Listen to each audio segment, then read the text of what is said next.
Hello guys, welcome back to Saitam Strategy. Welcome to the channel. Today we are jumping into Hearts of Iron 4 finally, where it's all about tanks, tactics and rewriting World War history one decision at a time. If you are into alternate timelines and global strategy, hit subscribe and let's go to war. Okay guys, so finally we are starting the new series with Hearts of Iron 4. I am using the Great War Redux mod, so it's gonna be all about the First World War. So we are gonna be starting in the year 1910, and we are gonna play with a different country. We're gonna play something different. I am choosing, and I always enjoy using or playing as minor nations, which didn't have a central role in history, but maybe, just maybe, thanks to us, this will be different this time. So the country I chose is one that is in South America. So it's pretty far away from everything that will start to happen in the coming years. I'm referencing to Europe. And we are down here. We are surrounded by, or actually we are neighbors with Brazil, one important nation worldwide in the world landscape. Geopolitical landscape. So it's going to be interesting to see how this relationship works out. Also, we are neighbors of Uruguay, Paraguay, Bolivia, and Chile. Okay? And we don't have much to start with, actually. I am talking about these 5 infantry divisions. Yes, 5 infantry divisions. I think there's nothing else. So we don't have much to work with, but that's part of the fun, to turn this minor nation in a regional power, and who knows, maybe even have a voice on the peace treaty that will take place in Europe to mark the end of the World War I. So, as usual, this series is going to be beginner friendly in the sense of me explaining everything I do and why I am doing it. Okay? So, this video, it's going to be a short video because we're going to be handling and getting to know Argentina. Okay? What do we have as Argentina at the start of the game? And what are we going to do? And as my initial strategy, I would say I will be interested to see how Brazil is going to behave in the first few years. Initially, we're going to focus on industrialization. So we grow Argentina's economy, so we can afford actually starting a military campaign in South America. Okay? We have a default mission tree, national focus tree. We have this political focus tree. We have this take position, which talks about strategic decisions, and we will have to choose. For example, with the take position focus tree, we will gain basically war support, and then we will have to choose which major power we're going to approach. The Entente is one, or could be one. We can become neutral, which is something that maybe we should consider if we are trying to take by surprise the world once we have the chance to do it, or approach Germany, which I can say right now we will not be doing. Actually, and initially, I'm interested in seeing and taking, completing this focus tree in terms of the political power, in terms of which type of government we want for Argentina. And I think I'm more inclined to be focusing on the nationalist focus tree. And then we will sooner than later begin to work on the early industrialization tree, which will grant us, more infrastructure, economic infrastructure. So that will be very helpful. And of course, Army and Navy. So I think those are very important things to consider when playing as Argentina. So we don't have a dedicated focus tree with this mod. Actually, the focus tree we just saw is, inferior than the vanilla games focus tree for Argentina. So, yes, it is what it is. But it's going to be, I think so, let me know in the comments, fun to see how we can turn this minor nation into a global world power.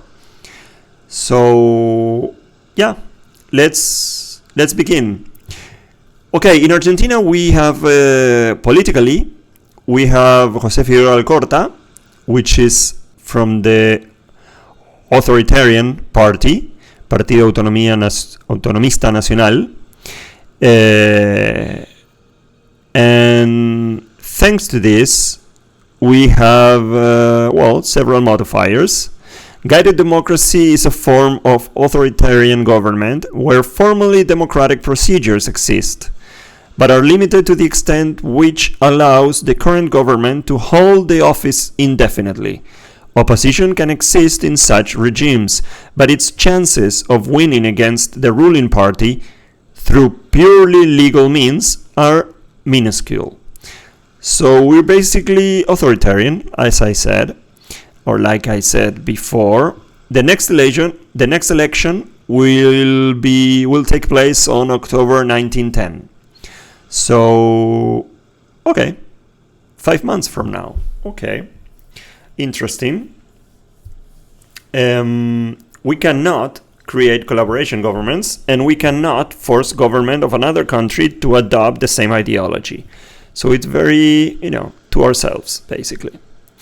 Generate war goal tension limit plus 50%. That's interesting. Then we have a couple of tension limits. Increases of joint faction, lend-lease, send volunteers, guarantee another nation, ideology. So yeah, lots of modifiers in terms of tension limit increase. Civilian intelligence to others, that's plus 20%. And right now election is every 6 years. So we'll see how this actually unfolds. We have 2 national spirits, only 2. One of them is neutral foreign policy, which, neutrality is sometimes viewed as a craven stance, but this nation trusts that when the dust settles, those who didn't take sides may be better off than those who did. So it's pretty clear, right? Self-explanatory. And the other one is South American Dreadnought race, which gives us, more output, 10% more output for our dockyards. And we have a decrease on the naval military industrial organization cost of 15%. Nice. So what else? The ruling party, which is our authoritarian party, has 49%. The Civic Union, Radical Civic Union, which is a democratic party, in Argentina has 40%. And then, so it's between these two, basically, authoritarian and democratic. And then we have the socialist and the fascist, which actually is non-existent. And socialist is very low, 11%. So, of course, we don't have subjects, exiled governments, occupied territories. We don't have any of that.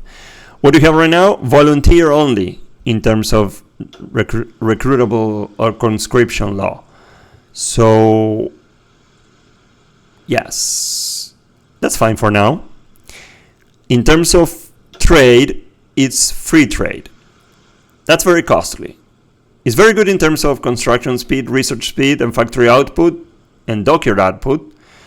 But we are, yes, the resources destined to the market, it's plus 80% is huge.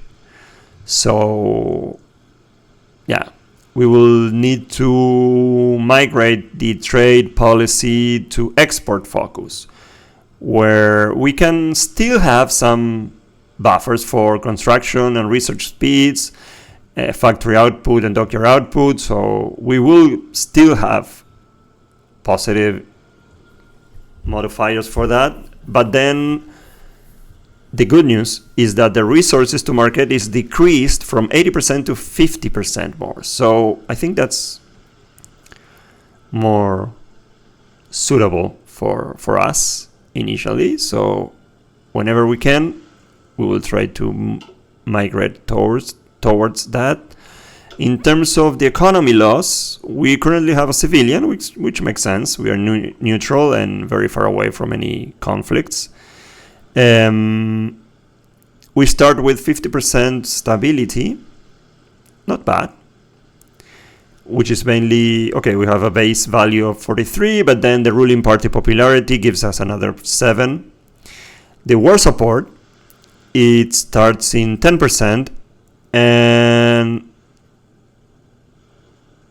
yeah, effects from our current war support. Okay, we have a very low mobilization speed and surrender limit. We have 150, almost 9,000 free manpower.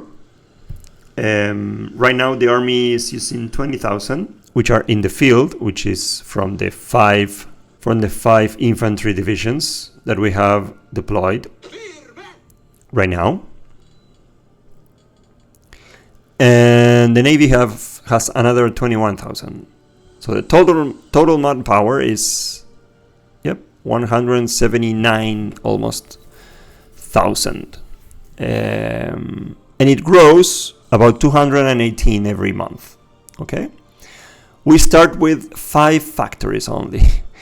1 military, 1 naval, and 3 civilian. And fuel, how are we in terms of fuel? This is very important, especially for this time of the world history. We have 13,000 right now. We gain 48 per day, but we have a consumption of 0. So we are going to accumulate fuel until we get to 52,000, because that's our fuel capacity. Storage or stockpile capacity, 52,000. And even considering that we are decreasing the stockpile capacity in 25% because of the civilian economy we have in place. So in 2.2 years, we should fill 100% of our fuel capacity. Okay. In terms of logistics, okay, we have 9 trains. That's a good start, actually. We have 67 convoys. Actually, we have 68, but we are using 1 for supply. And I don't know why. Let's check that. Oh, okay. Supply. Yeah. I guess that is to get things from Pampas to Rawson for the naval base. So yeah, that could be the case. We don't have a train or anything, so yeah, makes sense. This supply hub is being supplied by this other supply hub because we don't have a train that goes into the Patagonia region, which is this region over here. Okay, so that's basically our main indicators. So we'll take our first step. Oh, one more thing. Okay, one more thing. We have all these notifications to take care of one by one. We will do that. Decisions. What do we have in terms of decisions? Claims and cores, for example. Okay, we have a claim with the Malvinas Islands, which are called Falklands also, and South Georgia, which I think are over here. Yes, South Georgia Islands. So what can we do with this? The Great War will globally change the fate of nations around the world. If faction leader surrenders, the winners must decide on what conditions they are ready to make peace. Okay. So what is this? This is just saying, I guess, that we have a claim with this. Okay.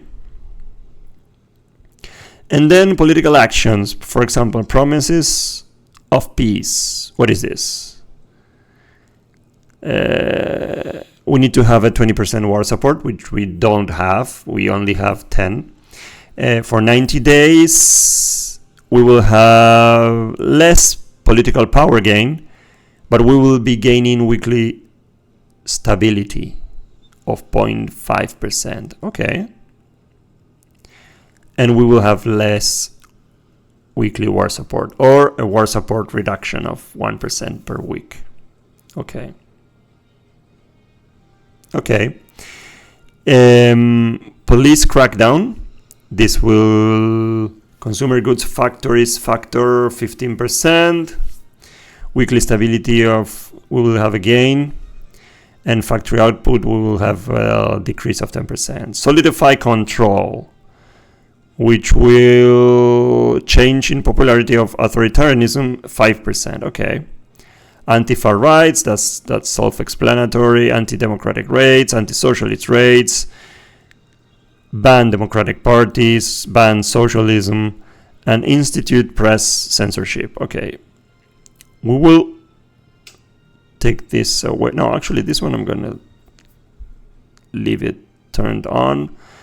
Political actions, we will, deactivate all of them. Maybe just,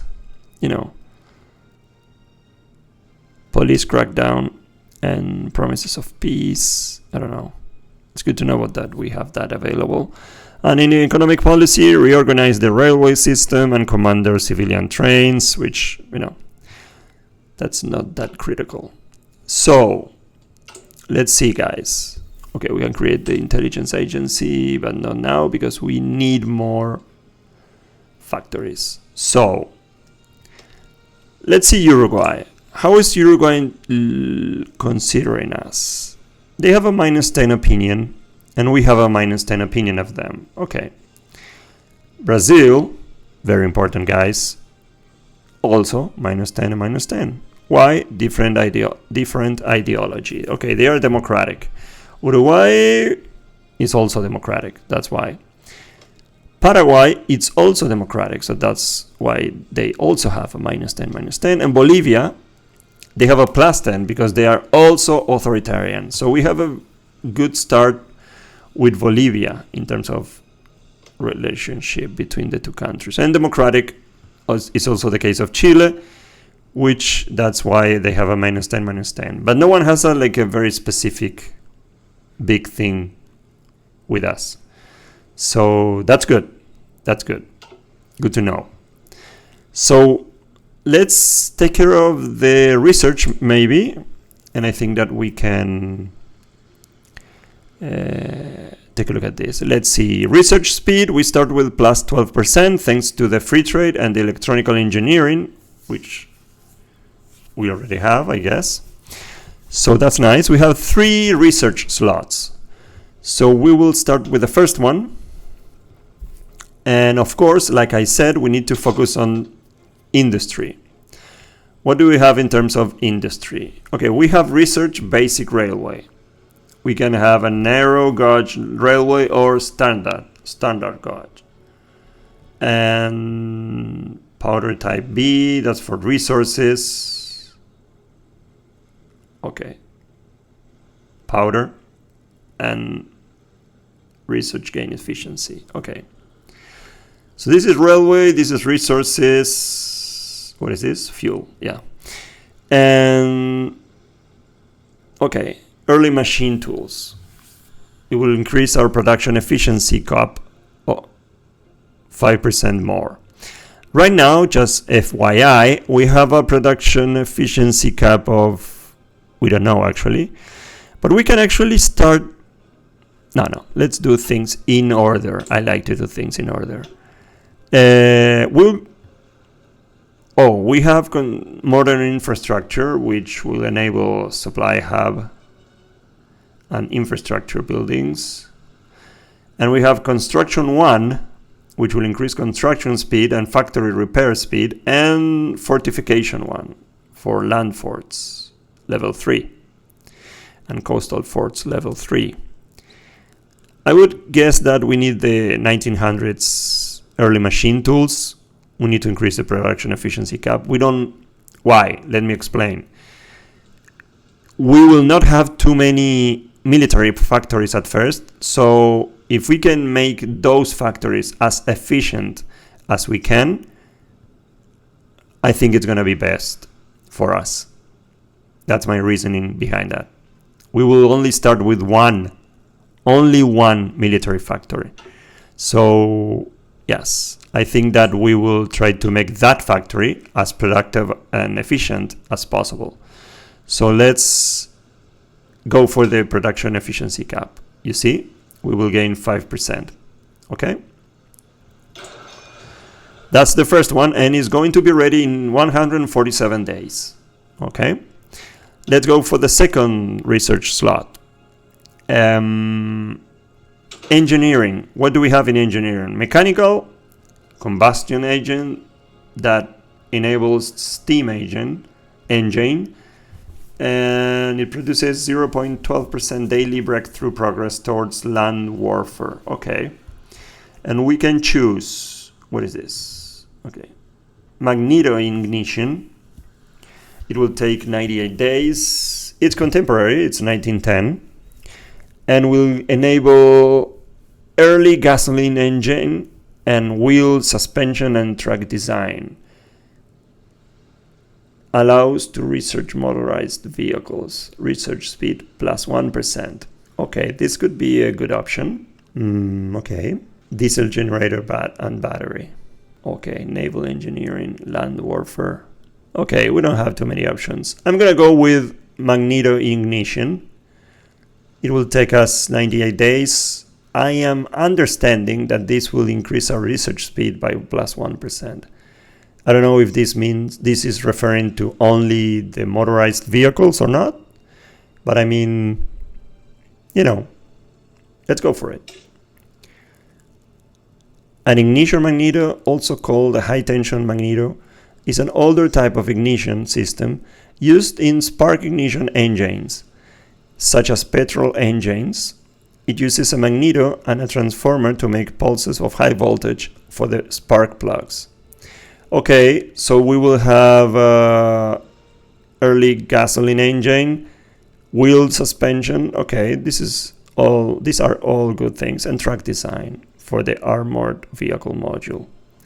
And yes, we will increase the research speed in 1%. So of all of this, I am very interested in getting this plus 1%. So let's get one of these, and we can assign military industrial organization. And we will go with gives a research bonus of plus 10%. And this gives a research bonus of plus 5%. Let's go with the plus 10%, of course. Motorized manufacturer, yes. Okay, that's that. And the last but not least, I am between construction 1 or something from the military equipment, army, to be more precise. So I think, yeah, we have guns from 1904, guys. That's not good. We need to go with guns of 1910. And we will have that, or we would have that in 147 days. How long it takes for the construction 1? 196 days. And then for support, no, we already have support equipment researched. So I think we're okay in this regard to start, you know. Armor, we have a couple of things. Interesting. Artillery. Oh, we don't have any artillery. But again, we only have one military factory, guys. So I think we will be using that military factory in this. So let's go with the guns from 1910. Yeah, we'll be increasing. Take a look at this.